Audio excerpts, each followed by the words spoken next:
जो next 3 markers हैं that is from set 2, paper code है 5552 for year 2026।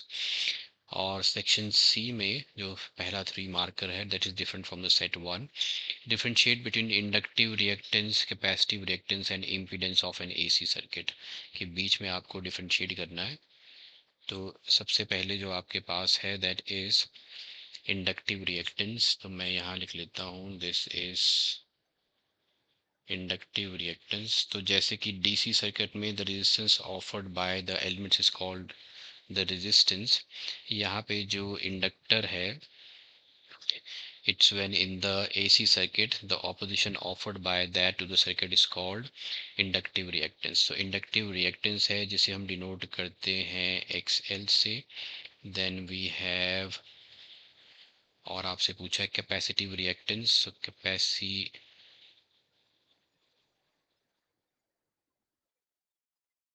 Reactance which is X denoted by XC।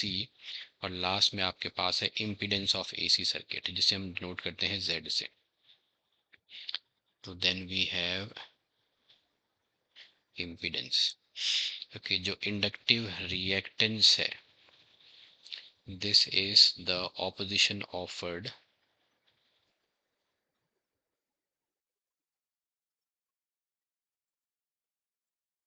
Bye an inductor in an AC circuit.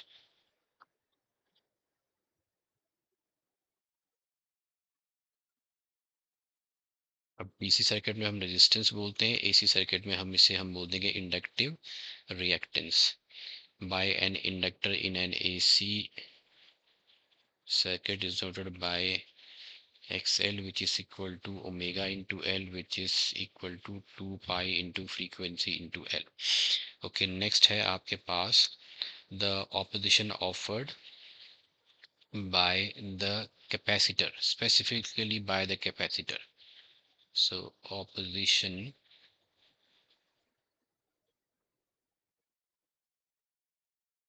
offered specifically by a capacitor in an AC circuit is called capacitive reactance। It is noted by XC which is equal to 1 upon omega C which is equal to 2 pi into F into C। Okay, फिर है impedance. Impedance में तीनों LCR series में connected रहेंगे, inductor, capacitive और resistor. तो this is the opposition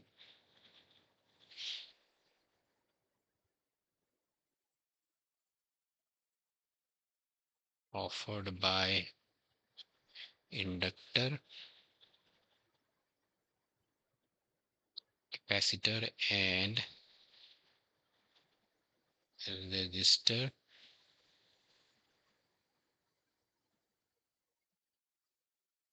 connected in series in AC circuit is called impedance। और impedance को हम डिनोट करते हैं Z which is given by in connected in series in AC circuit। तो this is equal to R square plus, अगर ये capacitive dominated है तो XC minus XL the whole square, और अगर इंडक्टर डोमिनेटेड है तो XL minus XC the whole square. Okay, ये आपको दिया, ये आपसे पूछा था। नेक्स्ट आपसे पूछा है an ideal inductor and ideal capacitor connected in series across N AC volt. जब बी में आपको ग्राफ प्लॉट करना है। ओके, आपको दिया है एक आइडियल इंडक्टर है and there is an ideal capacitor. so inductor and capacitor are connected in series to an AC source of voltage। we have to plot a graph showing variation of net reactance of the circuit with frequency of the applied AC volt। जब L और inductor और capacitor series में connected रहते हैं तो net reactance, जो net reactance है that will be equal to, यहाँ पे that will be equal to XL minus XC। ये है net reactance for inductor and capacitor connected in series to an AC source.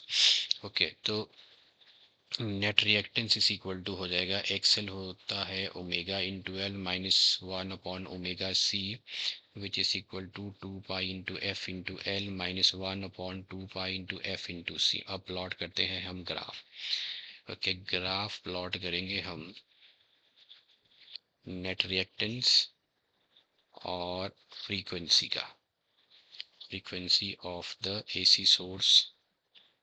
तो let this be the frequency और इस तरफ हम ले लेते हैं नेट रिएक्टेंस। ओके, अब आ जाते हैं हम पहला कैसे बनाएंगे। मान लो आपकी शुरू में frequency is low, let's say we are here when आप ले लेते हैं एफ इज लो।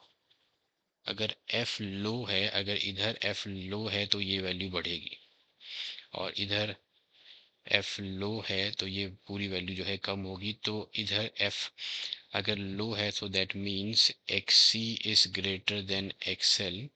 तो जो नेट रिएक्टेंस है जिसे मैंने x मान लेता हूँ, x इज इक्वल टू, देखो अगर ये बड़ा हो जाएगा इससे तो x is negative, net reactance जो है वो नेगेटिव आ जाएगी।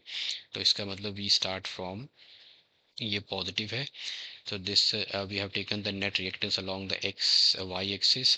तो ये नेगेटिव है, तो नेगेटिव में कोई वैल्यू है इसकी, so let's say we are here, so let's start from here. अब धीरे धीरे फ्रीक्वेंसी बढ़ेगी, जब धीरे धीरे फ्रीक्वेंसी बढ़ेगी, so as the frequency increases, so frequency increases, तो यहाँ पे फिर आके ये ज़ीरो पे होगी। ज़ीरो कब होगी वो हम देखते हैं। तो पहले मैंने ले लिया जब फ्रीक्वेंसी इसकी लो है, लो फ्रीक्वेंसी के लिए कैपेसिटिव रिएक्टेंस डोमिनेट करेगी, x is greater than XL, x हो जाएगा आपका नेगेटिव। इसका मतलब ये हुआ कि सर्किट जो है इट बिहेव्स कैपेसिटिव डोमिनेटेड, ये हो जाएगा। तो आप पहले केस में लिख सकते हैं as F tends to zero, X is equal to आपका हो जाएगा नेगेटिव इन्फिनिटी की तरफ है। उस एक सेकेंड केस में अब फ्रीक्वेंसी को हम रेजोनेंस फ्रीक्वेंसी पे ले आते हैं, let this be resonance frequency में X is equal to XL हो जाएगा, नेट रिएक्टेंस आपकी हो जाएगी जीरो। तो यहाँ पे नेट रिएक्टेंस दिस इज, ये आपकी है रेजोनेंस फ्रीक्वेंसी पे नेट रिएक्टेंस आपकी होगी जीरो। ओके, इसके बाद जब हायर फ्रीक्वेंसीज के लिए, अब आपकी जो फ्रीक्वेंसी है that is greater than the resonance frequency, तो आपका XL is greater than X C हो जाएगा, एक्स नेट रिएक्टेंस हो जाएगी पॉजिटिव, ये लीनियरली अब बढ़ेगी। So it will go like this, तो इस तरह से ग्राफ बनेगा आपका। ओके, तो यहाँ पे देखो एफ बढ़ता जा रहा है, जैसे जैसे एफ इन्फिनिटी की तरफ जाएगा, as F tends to infinity, X जो है वो आपका इधर it tends to positive infinity. तो इस तरह से आपका यहाँ पे सर्किट जो है इट बिहेव्स, सर्किट जो है इट बिहेव्स, यहाँ इंडक्टर जो डोमिनेट कर जाएगा, तो यहाँ सर्किट बिहेव्स इंडक्टिवली, बिहेव्स आप बोल सकते हो इंडक्टिवली, और यहाँ पे circuit it behaves, circuit it behaves capacitively, या circuit is capacitive dominated. Okay, तो आपका जो ग्राफ है it will be like this, इस तरह से आपका ग्राफ बनेगा। ये आपकी यहाँ पे नेगेटिव है, दिस इज नेगेटिव, और ये इधर पॉजिटिव हो जाएगा, पॉजिटिव इन्फिनिटी की तरफ जाएगी ऐसे, जैसे जैसे ये बढ़ेगा। तो आप ग्राफ को सीधा सीधा ऐसे बना सकते हो, नेट रिएक्टेंस है, ये आपकी फ्रीक्वेंसी है, तो this is the resonance frequency eight which the capacitive reactance and inductive reactance becomes equal and net reactance is zero. The frequency at which the net reactance is zero is the resonance frequency. तो आपका graph इस तरफ से बनेगा। तो this was question number 22।